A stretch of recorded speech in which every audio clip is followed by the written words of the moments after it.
Hambourg, Allemagne, juillet 1943. Il est un peu après minuit et, au-dessus de la ville, le ciel commence à bourdonner. Quelque part dans l'obscurité, près de 800 bombardiers britanniques traversent la mer du Nord. Ils transportent avec eux non seulement des dizaines de milliers de kilos d'explosifs et d'engins incendiaires, mais aussi quelque chose que les Allemands n'ont encore jamais rencontré. Des nuages de bandelettes d'aluminium, une arme secrète, au nom de code Window. Alors que ces bandes tourbillonnent dans l'air nocturne, elles aveugleront tous les systèmes radars allemands au sol, et au matin, l'une des grandes villes portuaires d'Europe aura cessé d'exister. 40 000 personnes mourront dans la tempête de feu qui s'ensuivra.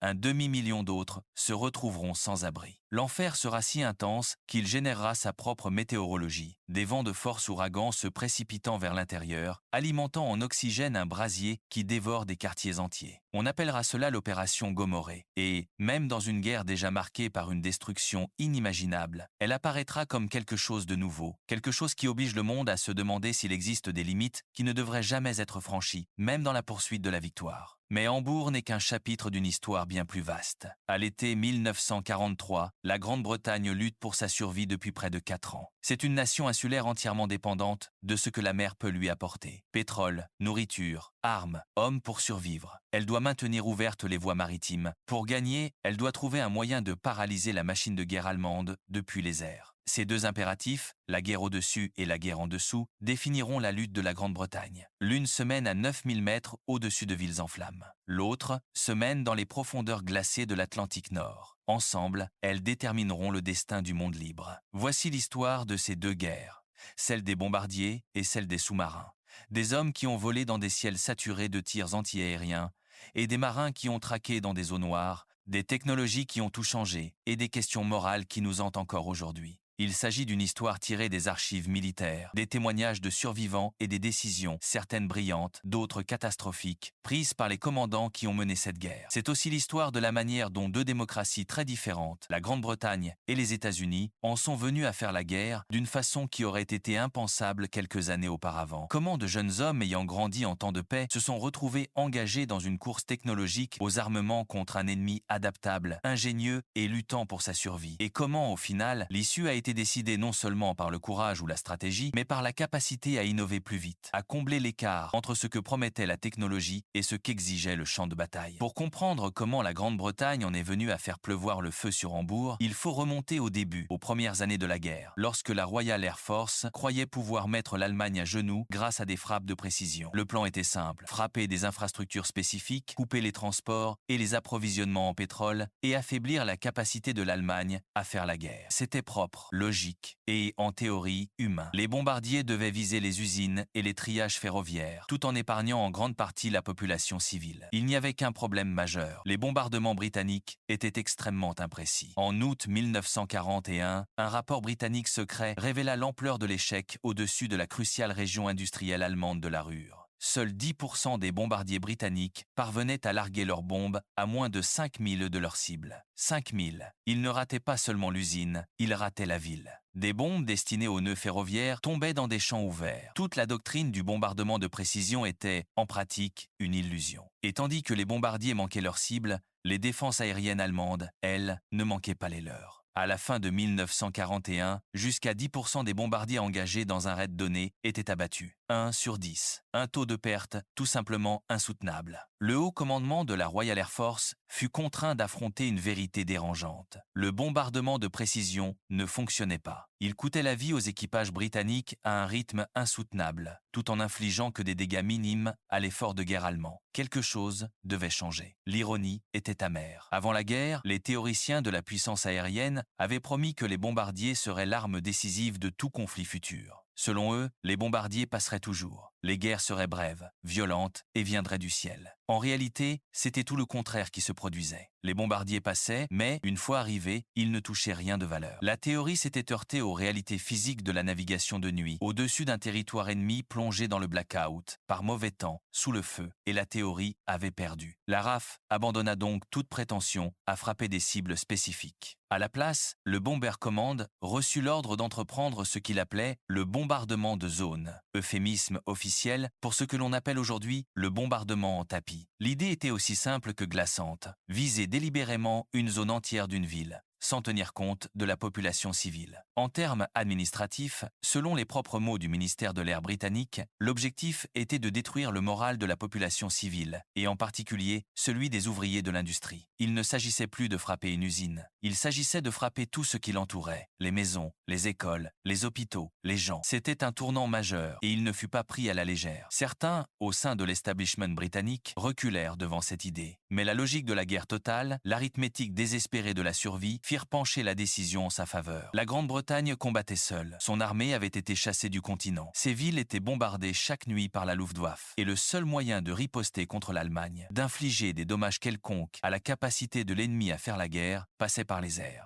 Si les bombardiers ne pouvaient pas atteindre des cibles individuelles, alors ils frapperaient tout. La moralité de ce calcul serait débattue pendant des générations. À l'époque, cela semblait être la seule option restante. L'homme choisi pour diriger cette campagne était le maréchal de l'air Sir Arthur Harris. Il deviendrait connu du public, de la presse et finalement de l'histoire sous le nom de Bomber Harris. Il était direct, impitoyable et profondément convaincu que le bombardement à lui seul pouvait gagner la guerre. Comme il le disait lui-même, il y a beaucoup de gens qui affirment que le bombardement ne peut jamais gagner une guerre. Eh bien, ma réponse est que cela n'a encore jamais été essayé et nous verrons bien. Puis il ajouta une phrase qui deviendrait célèbre. Ils ont semé le vent et maintenant ils vont récolter la tempête. Au printemps 1942, Harris lança ce qui était en réalité une vaste opération de relations publiques pour ce qu'il préférait appeler le bombardement stratégique. Il rassembla tous les appareils disponibles au sein du Bomber Command, dépouillant les unités d'entraînement, réquisitionnant des avions des patrouilles côtières, réunissant chaque bombardier en état de voler jusqu'à en accumuler plus de 1000. C'était la plus grande armada aérienne jamais assemblée, et il l'envoya contre une seule cible, la ville allemande de Cologne. Les défenses de la ville furent submergées par l'ampleur de l'attaque. 600 acres furent détruits. La lueur des incendies était visible à 200 milles de distance, et le coût ne fut que de 39 appareils britanniques perdus, soit un taux de pertes inférieur à 4%. Harris avait gagné son pari. Il bénéficiait désormais du soutien total du Premier ministre britannique Winston Churchill. Il disposait également d'une nouvelle arme remarquable, l'Avro Lancaster, le meilleur bombardier lourd nocturne de la guerre. Et il était sur le point d'obtenir un nouveau partenaire. À l'été 1942, les États-Unis avaient rejoint la guerre aérienne en Europe. Des avions américains commencèrent à apparaître sur les bases britanniques, et la majorité d'entre eux étaient des Boeing BD-7 Flying Fortress. C'était un appareil impressionnant, lourdement armé de 13 mitrailleuses, capable, affirmaient ses concepteurs, de se frayer un chemin jusqu'à sa cible en plein jour sans escorte de chasse. Il était également équipé d'un nouveau viseur de bombardement révolutionnaire qui devait, en théorie, lui permettre de larguer ses bombes avec une précision presque infaillible. Les Américains arrivèrent avec une confiance que les Britanniques, usés par la guerre, trouvaient à la fois admirable et naïve. La RAF saignait au-dessus de l'Allemagne depuis des années. Elle avait appris à un prix terrible que les bombardiers sans escorte étaient vulnérables, que la précision était une illusion, que les défenses allemandes étaient redoutables et en constante adaptation. Les Américains écoutèrent poliment, puis firent les choses à leur manière. En août 1942, les Américains mirent la Flying Fortress à l'épreuve. 12 d'entre elles attaquèrent des gares de triage près de Rouen, en France. Les dégâts furent légers, mais les États-Unis ne perdirent aucun avion. Pour les Américains, c'était la preuve que des raids de jour contre des cibles d'infrastructures pouvaient fonctionner. Pour les Britanniques, qui avaient déjà payé ce constat au prix du sang, cela montrait simplement que les Américains pouvaient frapper une cible mineure et relativement peu défendue. Le véritable test, au cœur de l'Allemagne, face à des défenses sérieuses, restait à venir. Mais cet hiver-là, les deux alliés décidèrent de combiner leurs approches dans une vaste campagne de bombardement contre le cœur industriel de l'Allemagne. La répartition des tâches était claire. Les Américains attaqueraient de jour des cibles d'infrastructures soigneusement choisies. Les Britanniques attaqueraient de nuit, en bombardant des zones entières, détruisant à la fois la production de guerre et le moral des civils. Ensemble, ils espéraient que cela serait si dévastateur que cela pourrait même mettre fin à la guerre. En mars 1943, la campagne combinée commença véritablement. Des avions britanniques décollèrent vers la ville industrielle allemande d'Essen. Des bombardiers légers Mosquito, rapides, intervinrent d'abord, larguant des fusées éclairantes pour baliser les cibles. Puis une force de près de 450 bombardiers Lancaster balaya la ville en larguant ses bombes. Les défenses allemandes furent submergées. Seuls 14 avions britanniques furent abattus. Le raid sur Essen fut suivi vague après vague d'attaques similaires contre des villes industrielles de la Ruhr. Mais les Allemands apprenaient. Leurs défenses aériennes commencèrent à mieux contrer les attaques alliées. Les pertes britanniques remontèrent à un appareil sur 10, un chiffre terrible et insoutenable. Harris fut contraint à contre-cœur de suspendre les opérations. Puis, on l'informa d'une nouvelle invention alliée, nom de code Window. Elle consistait en des nuages de bandelettes d'aluminium larguées depuis un avion. En tombant, elle brouillait tous les systèmes radars en dessous. Cela promettait de paralyser les défenses aériennes allemandes. Immédiatement, Harris s'en empara. 4 mois après le raid sur Essen, en juillet 1943, il reprit l'offensive. Il appela cela l'opération Gomorrhe. La cible était Hambourg. Des bombardiers équipés de Window brouillèrent les radars allemands. Les contrôleurs au sol regardaient avec incrédulité leurs écrans sombrer dans le chaos. Des milliers de faux échos apparaissant sur leurs écrans, rendant impossible de distinguer un véritable bombardier d'une simple bandelette d'aluminium. D'autres avions larguèrent des bombes incendiaires et ce qui se produisit ensuite dépassa tout ce que l'on avait pu anticiper. Une gigantesque tempête de feu engloutit le centre-ville. La chaleur était si intense qu'elle créa son propre système de vent, aspirant l'oxygène vers l'intérieur, s'alimentant elle-même et croissant au-delà de toute capacité humaine à la contenir. Les températures au cœur de la tempête dépassèrent les 1000 degrés. L'asphalte fondit, le verre coula comme de l'eau. Les personnes qui cherchèrent refuge dans les caves suffoquèrent lorsque l'incendie consuma tout l'oxygène au-dessus d'elles. 40 000 personnes moururent. Un demi-million se retrouvèrent sans abri. D'autres raids sur le port suivirent dans les jours suivants. Ce fut un choc énorme pour le peuple allemand, la première fois que la guerre arrivait chez lui avec une telle force apocalyptique. 4 mois plus tard, à l'automne 1943, Paris suivit Hambourg avec une série d'attaques sur Berlin. Mais à présent, les Allemands apprenaient à surmonter l'effet des bombardements et, au printemps 1944, les pertes britanniques étaient revenues à près d'un avion sur 10. Pire encore, rien n'indiquait que le moral des civils allemands fléchissait. Les gens étaient terrifiés, oui, traumatisés, certainement. Mais ils ne se rendaient pas. Ils ne se soulevaient pas contre leur gouvernement. La campagne de bombardement en tapis de Harris ne produisait tout simplement pas le coup décisif qu'il avait promis, et l'alternative américaine non plus. Au printemps 1943, les raids diurnes de United States Army Air Force pénétraient de plus en plus profondément en Allemagne. Mais les pertes américaines augmentaient, environ un avion sur 15 étant abattu. Pourtant, sans se laisser décourager, le commandement américain lança une attaque ambitieuse contre des usines dans les villes allemandes de Ratisbonne et Schweinfurt. Toutes deux se trouvaient loin au sud de l'Allemagne, bien au-delà de la portée des chasseurs d'escorte américains. Ce fut un désastre. Les 380 forteresses volantes, dont les chefs des bombardiers américains avaient assuré à tous qu'elles n'auraient pas besoin d'escorte de chasse, furent harcelées et abattues par les intercepteurs allemands. Le taux de perte dépassa 16%. Pour le dire en termes humains, sur 100 jeunes hommes qui décollèrent ce matin-là, 16 ne revinrent pas et beaucoup de ceux qui rentrèrent ramenèrent des membres d'équipage blessés et des avions dévastés. Les États-Unis furent contraints de suspendre leur campagne de bombardement. La guerre aérienne était arrivée à une impasse. Les Britanniques ne pouvaient pas bombarder avec suffisamment de précision pour détruire des cibles spécifiques. Les Américains pouvaient bombarder avec précision, mais ils ne pouvaient pas survivre au trajet. Et rien n'indiquait encore que la campagne aérienne aidait à obtenir une victoire au sol pour les commandants alliés. C'était une crise. Des milliards avaient été dépensés pour constituer des flottes de bombardiers. Des milliers d'hommes avaient été formés et déployés. Et les résultats, à l'aune sévère de l'efficacité militaire, étaient profondément décevants. Puis, au début de l'été 1944, alors que les Alliés se préparaient à envahir l'Europe continentale, les forces aériennes britanniques et américaines reçurent une mission nouvelle et précise: perturber les lignes de communication allemandes et les approvisionnements en pétrole. Cela marquait un retour au bombardement ciblé des infrastructures. Mais cette fois, les Alliés disposaient d'une arme qui changea tout. Les Britanniques avaient modifié à titre expérimental un chasseur américain, le P-50, et un Mustang. Son moteur américain d'origine avait été remplacé par un Rolls-Royce Merlin britannique. Le résultat fut transformateur. L'appareil bénéficiait d'une autonomie bien plus grande. Il était rapide, maniable et redoutable. C'était l'escorte idéale pour les bombardiers à longue distance. Les bombardiers alliés frappèrent alors les ponts et les routes menant au front allemand en France avec une précision presque chirurgicale. Les approvisionnements en pétrole de l'armée allemande furent drastiquement réduits. Pour la première fois, la machine de guerre allemande était privée du carburant dont elle avait besoin pour fonctionner. Les chars restaient immobilisés. Les avions étaient cloués au sol. Les programmes d'entraînement furent réduits, faute de carburant pour voler. Les chasseurs allemands attaquaient comme toujours, mais ils étaient désormais surclassés par le Mustang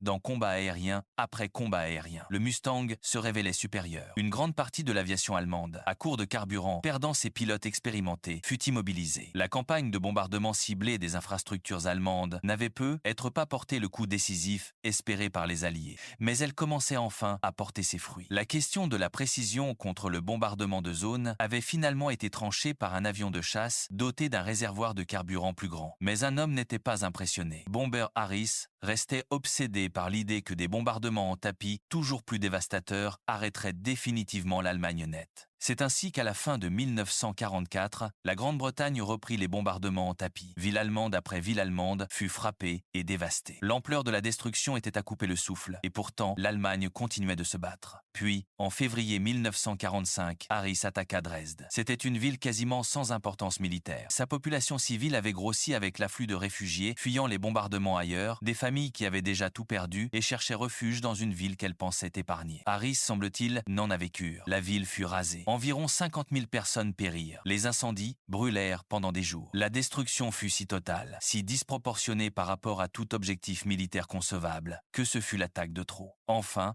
des questions commencèrent à être posées, non seulement sur l'efficacité du bombardement en tapis, mais aussi sur sa moralité. Est-ce ainsi qu'une nation civilisée mène la guerre? Est-ce à cela que devait ressembler la victoire? Quels que soient les résultats du bombardement en tapis, ils avaient été obtenus à un coût effroyable pour les civils au sol et pour les hommes dans les airs. 60% des équipages de bombardiers de la RAF mouraient avant d'avoir accompli 30 missions. 60%. C'étaient de jeunes hommes, la plupart à peine âgés d'une vingtaine d'années, qui montaient dans leur Lancaster nuit après nuit, sachant que les chances de rentrer étaient contre eux. Ils volaient dans des appareils non pressurisés, dans le froid, à 20 000 pieds, à travers des murs de tirs antiaériens et de projecteurs, sachant qu'un seul impact pouvait transformer leur bombardier en cercueil, et ils continuaient pourtant à repartir. Malgré tous les espoirs placés en lui, le bombardement en tapis n'avait pas porté le coup décisif. Il avait brisé des villes, mais il n'avait pas brisé le moral allemand. Après la guerre, Bomber Harris ne reçut ni pairie ni honneur public du type de ceux accordés à d'autres commandants de guerre. Sa campagne et son coût humain étaient devenus quelque chose que le gouvernement britannique préférait ne pas célébrer. Les hommes qui volaient pour le Bomber Command, qui avaient fait preuve d'un courage extraordinaire dans la branche la plus meurtrière de l'armée britannique, durent attendre des décennies avant d'avoir un mémorial. C'était un silence qui en disait plus que n'importe quel discours sur l'ambivalence que la nation ressentait à l'égard de ce qui avait été fait en son nom. La guerre aérienne au-dessus de l'Europe reste l'un des chapitres les plus vivement débattus de la Seconde Guerre mondiale. Le bombardement ciblé des infrastructures, du pétrole, des transports, des communications s'est finalement révélé efficace, en particulier lorsque le Mustang à long rayon d'action arriva pour protéger les bombardiers, mais la destruction délibérée et systématique des zones civiles demeure une question que l'histoire n'a jamais pleinement tranchée et ne tranchera peu, être jamais. Tandis que les bombardiers menaient leur guerre au-dessus des nuages, une autre bataille pour la survie de la Grande-Bretagne se déroulait en mer. Et elle commença par un fait simple et inéluctable. La Grande-Bretagne était une île, et, pour une fois, les redoutables forces terrestres de Hitler étaient inutiles contre elle. La Grande-Bretagne disposait aussi d'une marine beaucoup plus puissante. Mais Hitler calcula que s'il utilisait stratégiquement ce dont il disposait, il pourrait perturber de manière fatale les convois maritimes qui approvisionnaient la Grande-Bretagne en tout, du pétrole à la nourriture. La seule façon de la vaincre était d'étrangler ses approvisionnements maritimes. Cela signifiait des navires de guerre et surtout des sous-marins. Au cours des 18 premiers mois de la guerre, les raiders de surface allemands coulèrent plus de 130 navires marchands britanniques. Parmi les plus efficaces figuraient les cuirassés de poche, petits mais puissants navires de guerre conçus dans les années 1930 pour contourner les restrictions imposées au réarmement allemand après la Première Guerre mondiale. L'un d'eux, le Graf Spee, devint particulièrement célèbre en quelques semaines. Il coula 9 navires marchands alliés dans l'Atlantique Sud, avant d'être acculé au large du Rio de la Plata, en Amérique du Sud, et sabordé par son propre équipage. Mais les raids de surface infligeaient de lourdes pertes. Si celles-ci continuaient d'augmenter, la Grande-Bretagne aurait de sérieux problèmes d'approvisionnement. Puis, au début du printemps 1941, une nouvelle menace terrifiante apparut. Les 2 premiers et seuls cuirassés allemands de taille standard achevèrent leurs essais en mer. Leur potentiel de destruction était énorme, et ils firent frissonner toute la marine britannique. Le premier à entrer en action fut le Bismarck. En mai 1941, des avions de reconnaissance de la RAF le repérèrent dans le port norvégien de Bergen, tentant de se faufiler vers l'Atlantique Nord. La marine britannique se lança à sa poursuite. 2 jours plus tard, le Bismarck fut aperçu en pleine mer. Le plus récent cuirassé britannique, le Prince of Wales, fut envoyé pour l'intercepter. Avec lui se trouvait le croiseur de bataille britannique Hood, un navire qui était la fierté de la Royal Navy et un symbole de la puissance maritime britannique. Tôt le matin du 24 mai 1941, les deux forces se rencontrèrent. C'était la première fois que les cuirassés des deux camps se faisaient face. Et presque immédiatement, un obus du Bismarck traversa le faible blindage de pont du Hood et pénétra l'une de ses soutes arrière. Il y eut une énorme explosion. Le Hood, avec ses 42 000 tonnes, se brisa et coula en quelques minutes. Seuls 3 des 1200 membres d'équipage survécurent. La première manche revenait au Bismarck. Le choc, en Grande-Bretagne, fut profond. Le Hood avait été plus qu'un navire de guerre. Il avait été un symbole. Pendant 2 décennies, il avait été le plus grand navire de guerre au monde, l'incarnation de la suprématie navale britannique. Des écoliers l'avaient visité. Il avait été le navire amiral de la flotte, et il avait été détruit en quelques instants. Un seul obus, trouvant la seule faiblesse de son blindage, déclenchant l'explosion de la soute et l'envoyant par le fond avec près de 1200 âmes. Ce fut une perte qui ébranla la nation jusque dans ses fondements. Churchill lui-même donna l'ordre qui allait définir les 72 heures suivantes. Couler le Bismarck. Tous les navires disponibles de la Home Fleet furent envoyés. Porte-avions, cuirassés, croiseurs, destroyers. La Royal Navy lança tout ce qu'elle avait dans la traque. Le Bismarck avait fait couler le sang, et désormais, il serait traqué jusqu'à la mort. 2 jours plus tard, le Bismarck fut de nouveau repéré, cette fois bien plus au sud, plusieurs centaines de milles au large des côtes françaises.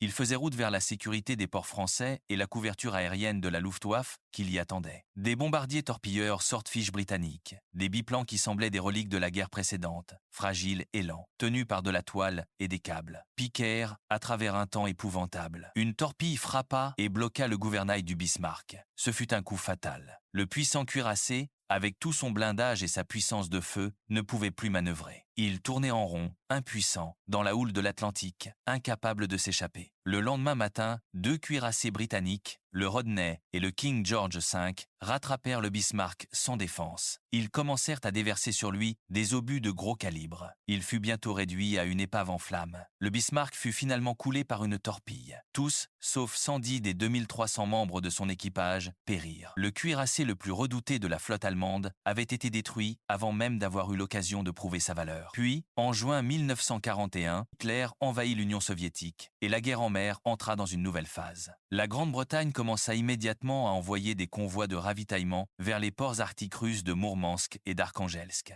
La marine allemande se prépara à les intercepter. Convoi après convoi fut attaqué ou menacé. À l'été 1943, la situation était devenue si dangereuse que les convois vers la Russie furent suspendus jusqu'à l'automne, dans l'espoir que le mauvais temps et la faible visibilité offriraient une certaine protection. Pendant la suspension des convois, la Grande-Bretagne tourna son attention vers l'une des plus grandes menaces auxquelles elle faisait face, le navire jumeau du Bismarck, le Tirpitz. Il avait passé des mois caché dans les fjords norvégiens, attendant son heure pour frapper. Pendant tout ce temps, la Royal Navy l'avait surveillé, déterminée à éliminer le dernier grand cuirassé allemand avant qu'il ne puisse être lancé contre les convois arctiques. En septembre 1943, 5 sous-marins de poche britanniques, connus sous le nom de X-Craft, furent envoyés dans les fjords norvégiens pour l'attaquer. C'était un acte de courage extraordinaire, frôlant le suicide. Ces minuscules bâtiments, avec des équipages de seulement 4 hommes, furent remorqués à travers la mer du Nord par des sous-marins de taille normale. Ils traversèrent ensuite des champs de mines, des filets anti-sous-marins et des patrouilles pour atteindre le Tirpitz dans son mouillage supposé imprenable. Les équipages placèrent des charges explosives sous sa coque et s'échappèrent de justesse. L'attaque ne causa que des dégâts mineurs, insuffisants pour le couler, mais suffisamment pour la mettre hors de combat pendant des mois. Cela donna aux Alliés un temps précieux. Au printemps suivant, cependant, le Tirpitz était de nouveau prêt à menacer les convois que la Royal Navy envoyait désormais en force massive, comprenant 6 porte-avions. Ils prirent les Allemands complètement par surprise. Des bombardiers en piqué britanniques attaquèrent le Tirpitz, obtenant des coups au but, mais il était lourdement blindé, et les bombes relativement petites ne causèrent que des dommages superficiels. 3 mois plus tard, il était de nouveau prêt au combat. Il fut bientôt repéré dans un autre fjord norvégien. Cette fois,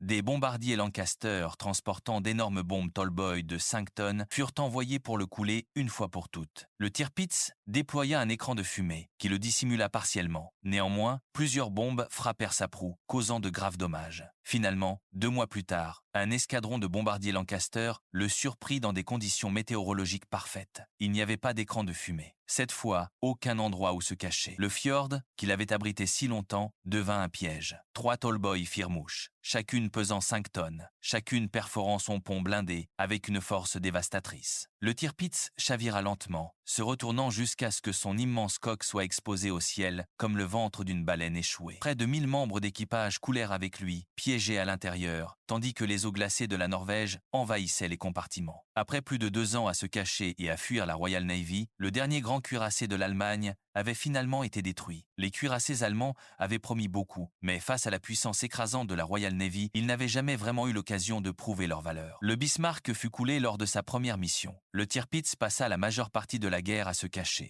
Les cuirassés de poche remportèrent des succès initiaux, mais furent finalement traqués. La flotte de surface, censée couper la ligne de vie de la Grande-Bretagne, avait été neutralisée. Hitler avait perdu la bataille en mer, du moins en surface. Mais sous les vagues, c'était une toute autre histoire. Dans l'obscurité froide de l'Atlantique, un ennemi bien plus dangereux attendait, et cet ennemi n'avait pas besoin d'être plus grand, plus rapide ou mieux armé que la Royal Navy. Il lui suffisait d'être invisible. Les planificateurs militaires allemands avaient depuis longtemps prévu que la flotte de U-boats du pays jouerait un rôle clé dans la coupure des lignes d'approvisionnement de la Grande-Bretagne. Les sous-marins pouvaient s'approcher en plongée des navires marchands britanniques et les attaquer au dernier moment. Ils étaient également extrêmement agiles en surface. Ils constituaient l'arme parfaite pour une nation incapable d'égaler la flotte de surface britannique, un moyen de faire la guerre sans jamais avoir à affronter directement la Royal Navy pour contrer la menace. La flotte marchande britannique fut regroupée en convois pour être protégée, mais il y avait une grave pénurie de navires d'escorte anti-sous-marins. De nombreux navires naviguaient sans aucune protection. Et pourtant le commandement naval britannique demeurait remarquablement complaisant. Il pensait disposer des armes et de la technologie nécessaires pour contenir la menace des U-boats.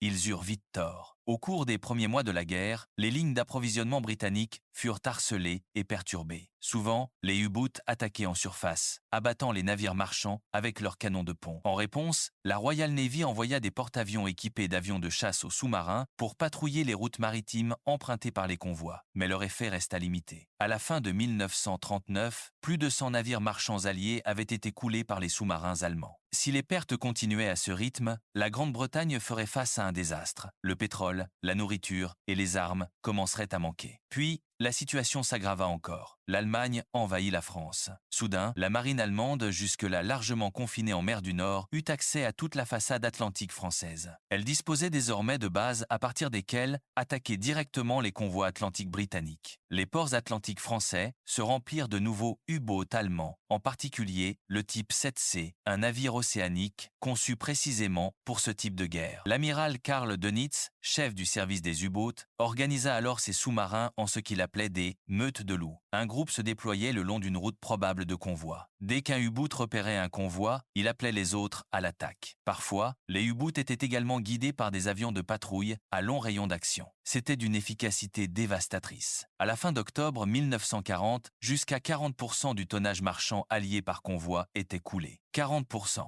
Imaginez une ligne de 43 navires marchands s'étendant à l'horizon et savoir qu'au moment d'atteindre leur destination, 17 d'entre eux reposeraient au fond de l'océan avec leur cargaison et nombre de leurs équipages. Les approvisionnements britanniques étaient gravement menacés. Les réserves de pétrole diminuaient. Le rationnement alimentaire se durcissait. Les armes et le matériel nécessaires à la poursuite de l'effort de guerre disparaissaient sous les vagues. Les équipages de U-boats allemands appelaient cela le temps heureux. Les principaux commandants de U-boats devinrent des héros nationaux en Allemagne, célébrés par la presse, décorés personnellement par Hitler. Des hommes comme Günther Prien, qui s'était infiltré au cœur de la base navale britannique de Scapa Flow et avait coulé le cuirassé Royal Oak, étaient des noms connus de tous. La Grande-Bretagne payait cher ses années de préparation insuffisantes, fondée sur l'idée que la supériorité de surface de la Royal Navy serait suffisante et sur son manque d'investissement dans la lutte anti-sous-marine jusqu'à ce qu'il soit presque trop tard. Mais finalement, les choses commencèrent à changer. Un programme accéléré de construction de navires d'escorte anti-sous-marins produisait des résultats. Les premières corvettes, comme on les appelait, sortaient des chantiers navals. C'étaient de petits navires robustes, sans grand attrait, et terriblement inconfortables par gros temps. Leurs équipages enduraient des conditions qui mettaient à l'épreuve les marins les plus endurcis, roulant violemment dans les tempêtes de l'Atlantique,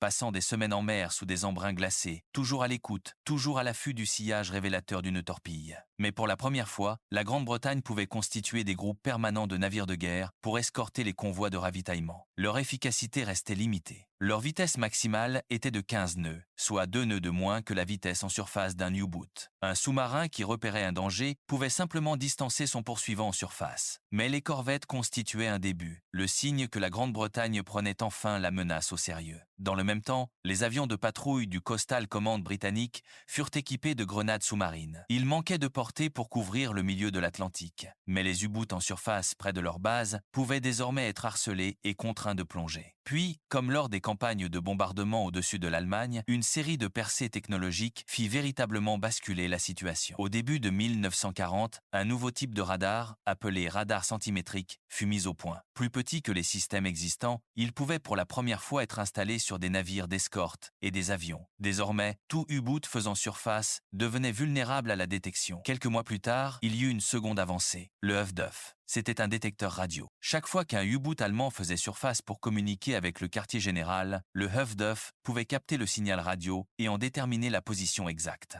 Les chasseurs devenaient progressivement les proies. Au printemps 1941, la Grande-Bretagne commença à contenir la menace des U-boots. Les pertes de la marine marchande chutèrent de plus de moitié début mars. Günther Prien, le commandant de U-boot le plus célèbre d'Allemagne, l'homme qui avait pénétré les défenses de Scapa Flow, ne revint pas de patrouille. Peu après, 2 autres grands commandants de U-boots allemands perdirent la vie coup sur coup. Le temps heureux était terminé, et l'Allemagne subit alors un désastre qui résonnerait tout au long de la guerre. En mai 1941, le destroyer britannique Bulldog força le U-110 à faire surface et captura le sous-marin. À bord se trouvait une machine Enigma, l'appareil utilisé pour chiffrer les communications militaires allemandes. Plus important encore, le Bulldog s'empara également des livres de code naval associés à la machine. L'importance de cette capture ne saurait être exagérée. Elle apporta une aide vitale aux décrypteurs britanniques de Bletchley Park. Bientôt, à l'insu des Allemands, la Grande-Bretagne obtenait un aperçu réel des communications navales allemandes. La capture du U-110 fut tenue si secrète que la marine allemande n'en eut jamais connaissance. Elle continua à faire entièrement confiance à son système Enigma, diffusant ordres, positions et routes de patrouille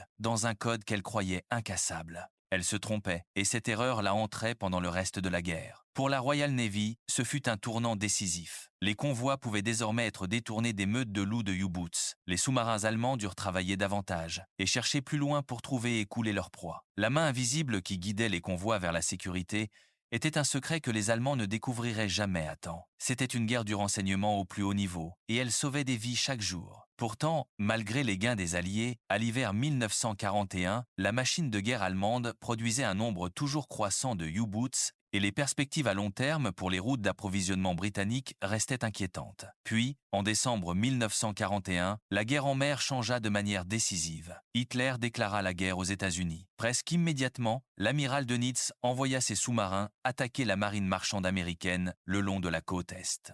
Au début, seuls quelques-uns de ces sous-marins, les nouveaux types neufs à long rayon d'action, étaient capables d'effectuer le voyage depuis l'Europe, mais ils trouvèrent des cibles faciles. Le commandant en chef de la marine américaine, l'amiral Ernest King, avait résisté au conseil britannique de regrouper ses navires marchands en convoi. Les villes côtières américaines brillaient encore de 1000 feux la nuit, détachant les silhouettes des navires marchands sur le rivage, à la merci de tout commandant de U-boot muni d'un périscope. En 3 mois, plus de 400 navires marchands américains furent coulés ou détruits. Le carnage le long de la côte fut si terrible que des corps et des débris s'échouèrent sur les plages de la Floride à la Nouvelle-Angleterre. Les nappes de pétrole provenant des pétroliers torpillés noircissaient le sable. Des stations balnéaires qui n'avaient jamais imaginé que la guerre puisse les atteindre regardaient avec horreur des navires en flammes illuminés la nuit. L'Amérique apprenait à son tour la dure leçon que la Grande-Bretagne avait déjà apprise. L'orgueil et la complaisance ne protègent pas contre une torpille. Il fallait agir. King changea alors d'avis et, en mai 1942, les États-Unis instaurèrent un système limité de convois. En juillet, les pertes américaines diminuaient. Cela força les Allemands à adopter une nouvelle tactique. Ils concentrèrent leurs U-boots dans une zone précise de l'Atlantique Nord, que les Alliés appelaient le trou noir. C'était une étendue de haute mer trop éloignée des terres pour que l'aviation anti-sous-marine puisse l'atteindre. C'était une zone de mort, et les U-boats la dominaient. Souvent, un convoi était attaqué par plus de 15 sous-marins arrivant en vague, attaquant de nuit en surface, se glissant entre les navires d'escorte pour lancer leurs torpilles à bout portant avant de plonger pour s'échapper. Les marins marchands vivaient dans un état de terreur constante. En octobre 1942, 56 navires alliés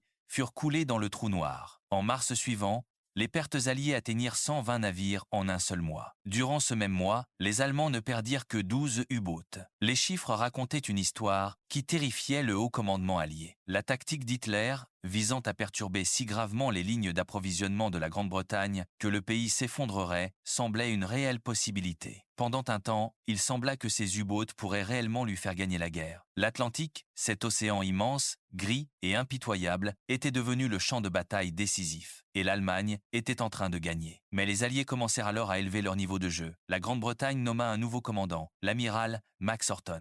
Ancien chef de la flotte sous-marine de la Royal Navy, c'était un homme qui comprenait la guerre sous-marine de l'intérieur. Il savait comment pensaient les sous-mariniers, comment ils chassaient, et surtout où ils étaient le plus vulnérables. Sa nomination marqua un tournant, non seulement dans les tactiques, mais aussi dans l'état d'esprit. Les commandants précédents avaient été réactifs, répondant aux attaques de meutes de loups après leur déclenchement. Horton, lui, fut proactif. Sa première initiative fut de mettre en place des groupes permanents de destroyers et de frégates chargés d'apporter un soutien supplémentaire au convoi, accourant dès qu'une meute ennemie était repérée. Ces groupes de soutien n'étaient pas liés à un convoi en particulier. C'étaient des chasseurs itinérants, et leur présence transforma la dynamique de la guerre de l'Atlantique. L'idée était simple, mais elle exigeait une discipline organisationnelle et une agressivité qui avaient cruellement fait défaut jusque-là. Tout aussi important, une série de nouveaux développements technologiques entra en service. Le Hedgehog était un mortier anti-sous-marin qui lançait 24 projectiles devant le navire, saturant la zone située à l'avant d'un U-boot immergé. Les avions alliés furent équipés d'un nouveau projecteur puissant, le Lee Light. Lorsqu'un appareil fondait sur un sous-marin en surface de nuit, la lumière pouvait être allumée au dernier moment, prenant le U-boot par surprise, aveuglant son équipage et l'illuminant pour l'attaque. Les progrès technologiques constants commencèrent alors à porter leurs fruits. Les pertes de U-boats allemands augmentèrent. L'amiral Dönitz peina à reprendre l'initiative. En avril, il ordonna une attaque massive de U-boats contre le convoi ONS-5, un groupe de 43 navires marchands reliant Liverpool au Canada. L'opération devait démontrer la puissance navale allemande, prouver que les meutes de loups pouvaient encore dominer l'Atlantique. 40 U-boats se ruèrent sur le convoi. C'était l'une des plus grandes concentrations de sous-marins engagés contre une seule cible durant toute la guerre. Les Britanniques dépêchèrent des groupes de soutien supplémentaires et des avions anti-sous-marins décollèrent du Canada pendant 4 jours. La bataille fit rage à travers l'Atlantique Nord, un combat mobile au cœur des tempêtes et du brouillard, où navires marchands, escortes et sous-marins restaient enlacés dans une lutte mortelle. 11 navires marchands furent coulés, mais les Allemands perdirent 7 U-boats, 7 sous-marins, avec tous les équipages entraînés qu'ils transportaient. C'était un taux de perte que Dönitz ne pouvait pas soutenir. Les mathématiques, qui avaient autrefois favorisé les meutes de loups, se retournaient désormais contre elles. 2 semaines plus tard, Dönitz réessaya en attaquant un second convoi. Ce fut un désastre. 5 U-boats furent coulés sans qu'un seul navire marchand ne soit perdu. Les chasseurs étaient devenus les proies. En mai 1943, un quart de tous les U-boats opérationnels de l'Allemagne furent détruits. Les Allemands commençaient enfin, de manière indiscutable, à perdre la guerre des sous-marins dans l'Atlantique. Les Alliés portèrent alors le combat directement contre les Allemands. Une nouvelle version à long rayon d'action du bombardier américain Bvin 4 Liberator fut introduite, et elle pouvait enfin atteindre les U-boats allemands dans le Black Gap, cette zone mortelle du milieu de l'océan où les convois avaient navigué sans protection pendant si longtemps n'était plus un sanctuaire. Les concepteurs de sous-marins allemands tentèrent de répondre par leurs propres innovations. Les U-boats furent équipés de détecteurs radars et de canons antiaériens. Certains furent également dotés du Schnorchel conçu par les Néerlandais, une prise d'air permettant aux sous-marins de rester plus longtemps en immersion, cachés des radars alliés. Mais c'était trop peu.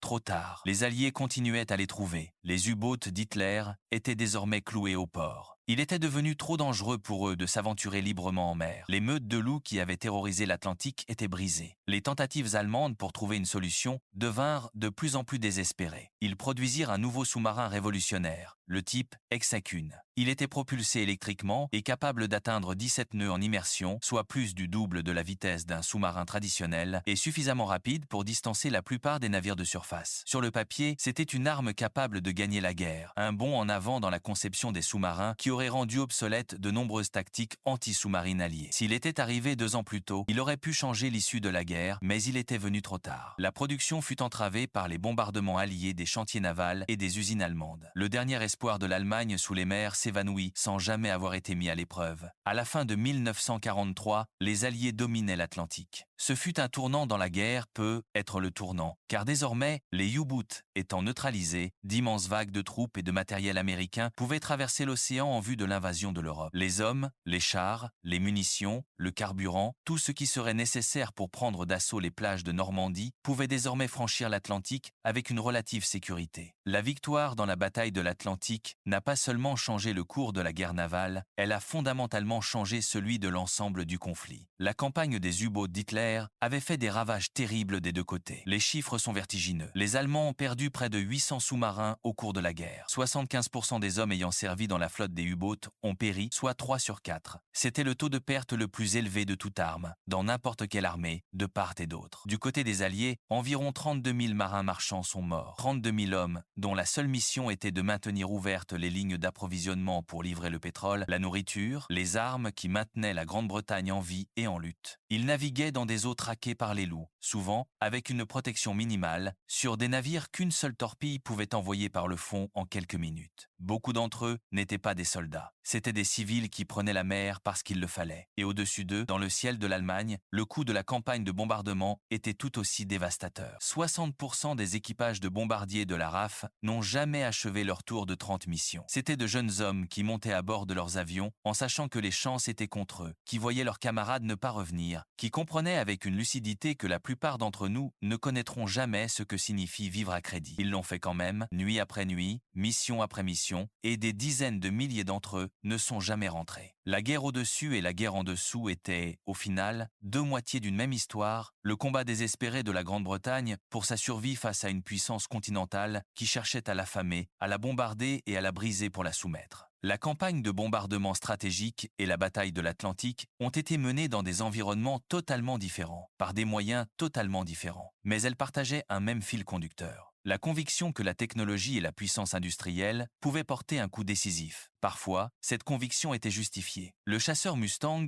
à long rayon d'action, a transformé la guerre aérienne. Le radar centimétrique et le F-2F ont inversé la tendance dans l'Atlantique. La capture de la machine Enigma a donné aux Alliés un avantage dont les Allemands n'ont jamais su l'existence. Ce furent des percées qui ont sauvé des dizaines de milliers de vies et raccourci la guerre de plusieurs mois, peut être de plusieurs années.